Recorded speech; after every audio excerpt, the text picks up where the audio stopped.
세특에 기록될 만한 알맹이 있는 공부를 해라. 어떻게 하면 세특이 좋아져요? 뭐 우리 학교는 세특이 허접해요? 뭐 이렇게 얘기하는데 학생이 공부를 안 하니까 쓸말이 없는 거예요.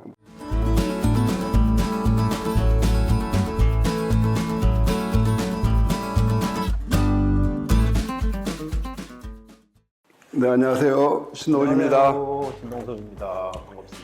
대치동의 KLS 학원에서 현장 스튜디오를 만들어서 첫 번째 라이브 방송입니다. 학부모님들하고 편하게 이렇게 접촉할 수 있는 공간이 만들어진 것 같습니다. 최근 서울대 입시가 상당히 쉬워졌습니다. 올해 이제 또 의대 정원이 1,500명 정도 늘은다 같으면은 서울대 자연계 정원보다도 더 많은 숫자이거든요. 또 뿐만 아니라 이 의대 정도 갈 수 있는 정도 수준 성적이라 할 것 같으면 서울대 최상위권 학과도 합격할 수 있는 정도 수준이 되기 때문에 서울대 합격선이 아무래도 좀 내려간다라는 거가 있고요. 또 하나는 서울대가 작년까지만 해도 이제 전형이 많이 바뀌고 그랬는데 2023년도에는 정시에서 뭐 교과 평가를 도입한다든지 작년에는 과학 초과목 2개를 선택하면 5점 정도 가산점을 준다든지 작년까지 이제 완전히 서울대 입시가 완결돼 있습니다. 더 이상 이제 바뀌지 않을 것 같고요. 그래서 이제 상당히 안정감이 있고 또 뿐만 아니라 의대 입시 정원이 늘어났고 등등이 현재 고등학교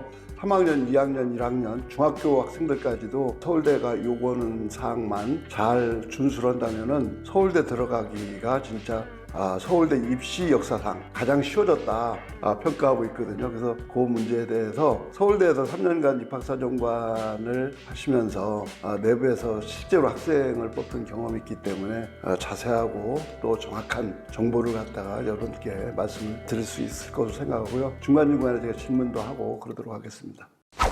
반갑습니다. 우리 서울대 왜 가야 될까요? 서울대 가기가 쉬워졌는데 서울대 가야 되는 이유가 있어야지 되잖아요. 연고대보다도 한 30% 이상의 교육비가 투자되고요. 게다가 등록금은 최하에 가까운 그런 대학입니다. 거기다가 이제 왜 쉬워지냐면 지난해 융합인재 전형 한다고 해서 정원을 늘렸잖아요. 거의 뭐 30년 만이다 이렇게 얘기를 하거든요. 거기다가 이제 의대 증원을 하게 되면 서울대 얼마나 학생들이 의대 간다고 빠져나가게 되고 또 의대를 가고 싶어 하는 마음 가지고 재수도 하고 삼수도 하고 그래가지고 서울대 의대를 제외한 나머지 학과들의 커트라인이 조금 내려갈 가능성도 있고요. 또 하나는 요즘 면접 문제가 좀 쉬워지고 있어요. 문제풀이 면접을 일반 전형에서 하잖아요. 검토하는 교사단이 야 문제 어렵다 자꾸 얘기를 하거든요. 그래서 그 의견이 반영이 되어가지고 면접 문제도 쉬워지고 있고 그렇습니다. 이게 서울대 갈 절호의 찬스다 이런 기회를 다시 갖기가 쉽지가 않습니다. 제가 5가지 단계로 말씀을 좀 드려볼까 합니다. 서울대 가려면 어떻게 되냐면 원서를 내야 됩니다. 당연한 말 같지만 실제로 보면 서울대 가기가 겁나거나 아니면 나는 서울대 가기 싫어. 앞으로 뭐 학벌주의 이런 것도 없는데 서울대 가면 뭐하냐. 나는 내가 원하는 대학 혹은 집에서 가까운 대학 가겠다. 뭐 이렇게 생각하는 학생도 많이 있거든요. 그런데 서울대 가면 더 좋은 교육을 받을 수가 있으니까 서울대 가는 게 유리한 거죠. 일단 서울대에 도전하고 싶은 마음을 가져야 됩니다. 그래야지 준비를 하겠죠. 그 마음이 어떤 마음이냐면 도전하겠다는 마음이 학문 후속 세대가 된다는 거거든요. 그 서울대 목표가 새로운 개념들을 만들어서 세상을 바꾸는 의미를 두고 교육을 합니다. 그래서 이제 학문 후속 세대라는 말을 써요. 취업을 준비하는 게 아니고 물론 뭐 많은 학생들이 취업을 하지만 취업보다 학문을 깊이 있게 그리고 원서를 내기 위해서는 이제 뭐 모집 요강도 읽어봐야 되고 서울대에서 나오는 학생부 종합전형 안내책자 혹은 웹진 아로리나 이런 것들을 구석구석 보면 서울대는 이런 학생을 뽑는구나 혹은 고등학교 생활은 이렇게 하는 것이 좋겠구나 뭐 이런 걸 알 수가 있죠. 두 번째는 진로를 정해야 합니다. 진로가 없으면 어떻게 해요? 뭐 진로가 없어도 돼요 이런 말도 하지만 내가 앞으로 뭘 해야 되지 하는 것들은 고민을 미리 하고 있어야 되는 거죠. 무엇을 전공할지를 정해야지 과목 선택을 할 수도 있고요. 전공이 정해져야지 탐구활동의 중심이 생기잖아요. 과학 교과 과목에 맞는 그런 탐구활동을 하는 거지만 그래도 좀 더 핵심을 둬서 진로를 정해야 됩니다.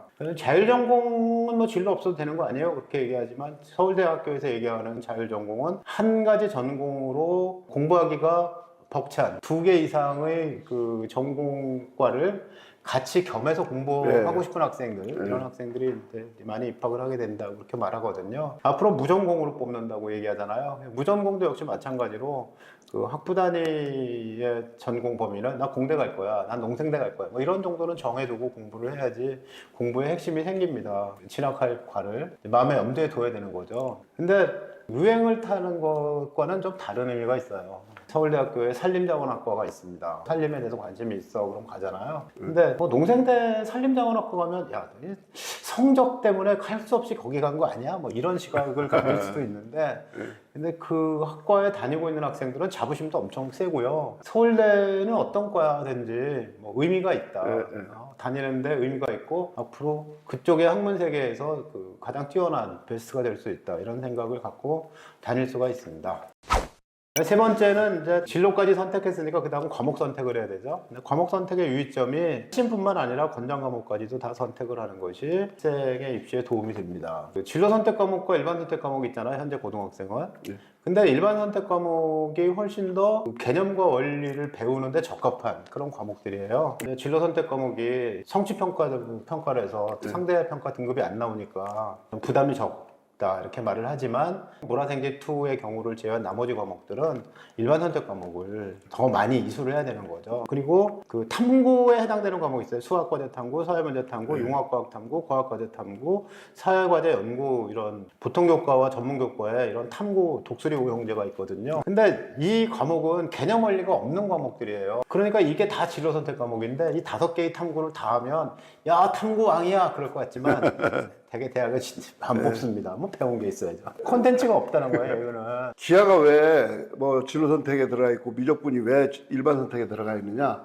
사실 그 미적분이 공대는 굉장히 중요하잖아요. 또 물리도 마찬가지입니다. 물리 1이나 물리 2, 화학 1 정도만 공부해도 나중에 심화 과목 같은 거는 독학으로 해도 될 정도로 기본이 다 있거든요. 그래서 기본 선택 과목을 제대로 하지 않고서 서울대에서 좋은 평가를 받는다는 거는 거의 불가능하다, 이렇게 볼 수가 있는 거죠. 참고로 말씀을 드리면 이제 미적분은 공대뿐만 아니라 뭐 경제, 경영 등 경제 수학을 배워야 되는 학과들이 공통적으로 배워야 되니까 문이과 개념이 아니다. 그래서 일반 선택이 갖다 놓고요. 근데 과학 2는 이공계만 필요하지 뭐 인문사회계에서는 꼭 필요한 건 아니거든. 그래서 그건 또 진로 선택에 가 있는 거예요. 진로 선택에 가 있지 않으면 외고에서 과학 2를 가르치고 의대 보낼래요 이렇게 얘기를 하니까 진로 선택에 가 있는 이유가 또 따로 있어 보입니다. 탐구 많이 했다고 그래서 대학 가는데 유리한 건 아니다. 그 다음에는 이제 전문교과 고급 과목을 배우면 훨씬 더 유리하지 않을까 이렇게 생각하는데, 서울대 입을 빌어서 얘기하면 서울대가 고급 과목을 이수하는 것이 의미가 있다 이렇게 말한 적이 있는데, 그때 고급 과목이라는 건 물리 2, 화학 2, 세계사, 세계지리 뭐 이런 과목들이에요. 보통 교과 중에 학생들이 기피하는 어려운 과목을 고급 과목이다 이렇게 해놓은 거지, 과거나 영재학교에서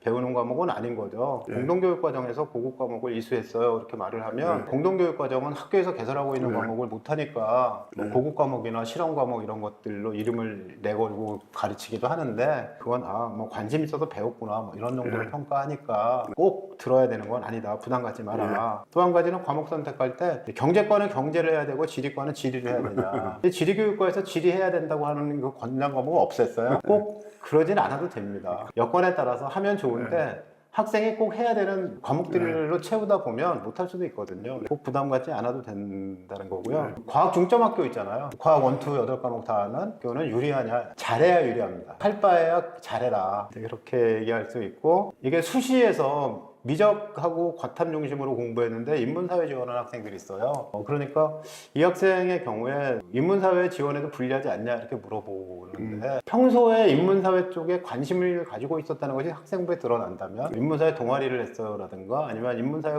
관련된 과목을 좀 이수를 했어요. 그 학생을 선발할 수가 있는데, 아예 이공계 쪽 학생인데 얘가 왜 갑자기 넘어왔지? 이렇게 하면 다른 학생들은 인문사회 쪽에 준비가 되어 있기 때문에 아무래도 불리한 거죠.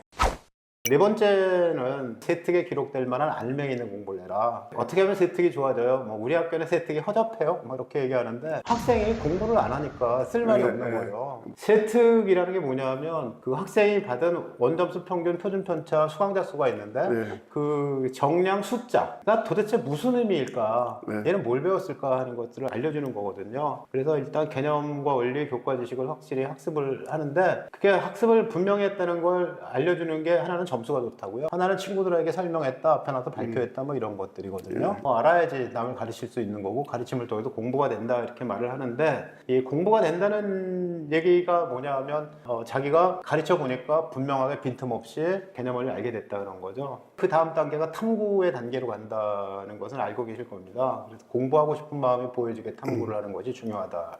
계속해서 들여다보니까 야 여기 뭐가 문제지? 이거 왜 이러지? 뭐 이런 것들을 그 호기심이 스스로 드러나야 되는 거죠. 그 다음에 이제 탐구에서 전공과 관련된 탐구를 하면 더 의미 있지 않을까요? 그런데 이런 말 있잖아요. 학생의 교과를 지우고 나서 얘가 영어 시간이에요. 근데 영어를 지우고 나서 보면 이게 영어인지 생명과학인지 알 수 없게 되어 있는 탐구라면 그러면 이 학생은 그 시간에 뭘 배웠는지 알 수가 없다. 탐구 활동을 한다 하더라도 그 교과 시간에 맞는 그런 학습 활동을 해야 된다는 거죠. 학업 역량에 추가해서 독서 활동을 꼭 해야 됩니다. 관련된 독서를 읽으면서 지식을 확장한다는 의미고요. 생활기록부에 독서 얘기만 써 있어도 안 되지만 독서가 없어도 안 된다.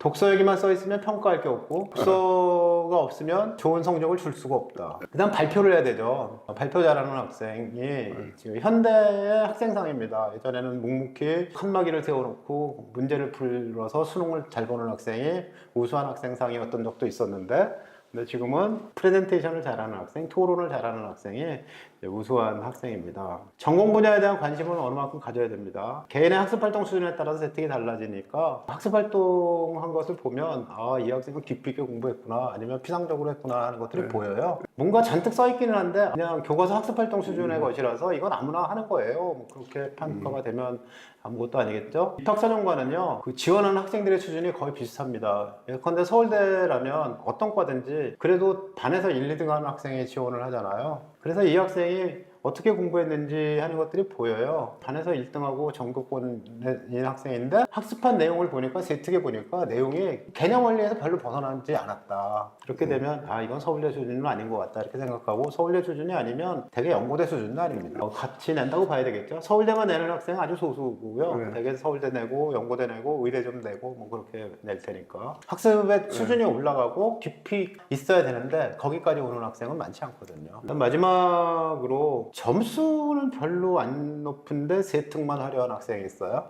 근데 점수를 보니까 이거 아닌 것 같은데 평균 70인데 80점 맞았어요. 그러면 아 얘가 우수한 학생이다 이렇게 말하기가 어렵잖아요. 네, 마지막이 뭐냐면 면접 쉬워졌다고 말씀드렸죠. 학생부 다 세특까지 다 완전 무결하게 됐습니다.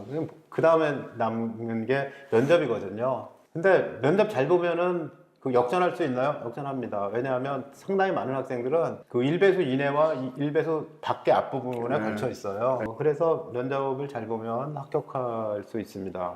면접 잘 보려면 어떻게 해야 되냐면요. 용기를 가져야 됩니다. 면접 문제 쉬워지고 있습니다. 준비를 좀 하면 해결할 수 있는 문제가 나온다는 거죠. 교과 지식을 아주 깊이 있게 요구하지는 않는다. 탐구 활동을 많이 해보면 내가 지금 배운 것들을 어떻게 활용해서 어떤 개념을 활용해가지고 이 문제에 접근할 수 있는지 그게 핵심입니다. 문제를 풀고 답을 내는 게 핵심이 아니고 이 문제를 어떻게 접근할 수 있나 하는 것이 이제 그 관건이라서 준비를 좀 하면 됩니다. 발표하고 질문에 대답하는 연습. 묻는 말에 답하는 연습을 해야 돼요. 왜냐하면 묻는 말이 뭔지를 되게 학생들은 잘 놓쳐요. 면접 순간에도 놓치고 수능도 그렇죠. 문제 안에 거의 답이 있거든요. 보기 5개 중에 묻는 말에 답하지 않는 보기가 한 3개는 있는데 묻는 말을 제대로 안 읽어서 문제가 생기죠. 그 다음에 이제 모르는 거 물어보면 아는 것으로 대답해라 이런 말은 거짓말이에요. 힌트를 주세요 그렇게 얘기해서 도움을 받아가지고 답을 얘기하는 게 좋은데요. 문제는 힌트를 달라고 그래도 괜찮고 질문을 해도 괜찮은데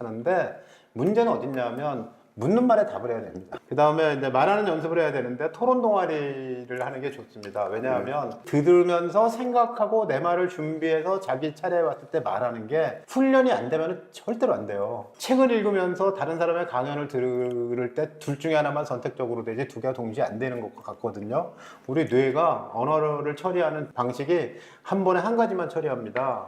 그렇기 때문에 말 듣고 나는 이때 무슨 얘기를 해야 되지? 이걸 생각하고 준비했다 말하기가 쉽지가 않다는 거죠. 문제를 읽고 교수가 얘기하는 거 듣고 그 답을 생각하고 있다가 또 내가 말하고 이런 건 토론 연습을 해야지 된다는 겁니다. 학생부에 기록 안 되는데 어떻게 해요? 그래도 해라. 학생부에 기록 안 된다고 무슨 뭐 나중에 취직도 안 할 거고 뭐 그럴 거냐. 학생부 기록과 관계없이 능력을 길러라. 말할 때 주술관계가 분명한 말을 해야 됩니다. 주술관계가 분명하게 하기 위해서는 어떻게 해야 되냐면 서술어를 염두에 두고 말을 해야 됩니다. 서술어를 염두에 두고 말을 하면 주어를 거기에 맞춰서 선택을 하게 되는 거죠. 사실 확인 면접은 성찰록을 보고 내가 그때 뭐 했지 하는 것들을 되살리는 게 좋거든요. 그러니까 탐구활동이거나 공부를 할 때 생활기록부에 써지는 그 순간에 성찰록을 기록을 해뒀다가 면접 가기 전에 아 내가 그때 이런 탐구를 했는데 그건 왜 했나 하는 것들을 이제 확인을 하고 가면 좋겠죠. 독서에 이어서 또 추가로 되는 독서 활동을 해야 된다는 것을 잊지 않았으면 좋겠습니다. 무슨 얘기냐면 이제 세특에 이 학생이 이 과목을 공부하는데 뭐 이런 책을 읽었다 이렇게 있잖아요. 그러면 그 다음은 이렇게 꼭 물어보거든요. 왜냐하면 자기주도적으로 깊이 있게 지식을 더 확장하려고 학생이 노력했는지를 확인하고 싶으니까. 그러니까 독서에서 권장도서나 아니면 그 과목의 필독서처럼 되어 있다면 한 걸음만 더 나가봐라. 문제풀이 면접을 보는 학생들 일반 전형이죠. 면접 범위를 확인해야 됩니다. 특히 이공계 농생대 쪽 학생들은 자기가 보는 면접이 만약에 생명과학이다 그러면 생환생2가 전체에 해당되는데 학생들이 화투나 물투를 안 하는 학생들이 꽤 있어가지고 범위가 화학이야 그러면 화환인 줄 알아요. 그러면 안 된다. 는 거죠. 문제를 풀고 설명하는 연습을 해야 되는데 학교에서는 발표할 기회가 별로 없으니까 따로 시간을 내서 발표를 하세요. 마지막 진짜 중요한 게 뭐냐면 마인드 컨트롤입니다. 5월 달은 슬럼프의 달이잖아요. 슬럼프 겪는 학생들이 많이 있을 텐데 그게 특히 이제 마인드 컨트롤로 극복을 해야 되지 않습니까? 마찬가지로 면접을 보는데 뭐 머리가 하얘졌어요 라든가 말이 꼬여가지고 뭐 그 뒤에는 아무 생각도 안 나요 이런 학생들이 있거든요. 마인드 컨트롤은 평소에 해보고 두려움, 불안, 시험 불안을 극복하는 이런 훈련을 해야 됩니다. 수능 때도 마인드 컨트롤은 필요하고 학교 시험 때도 마인드 컨트롤. 5개의 단계 뭐였죠? 원서를 낸다, 진로를 정한다, 과목을 선택한다, 그 다음에 알맹이 있는 공부를 한다, 그리고 면접 연습을 한다. 여기까지 가면 나는 서울대 합격!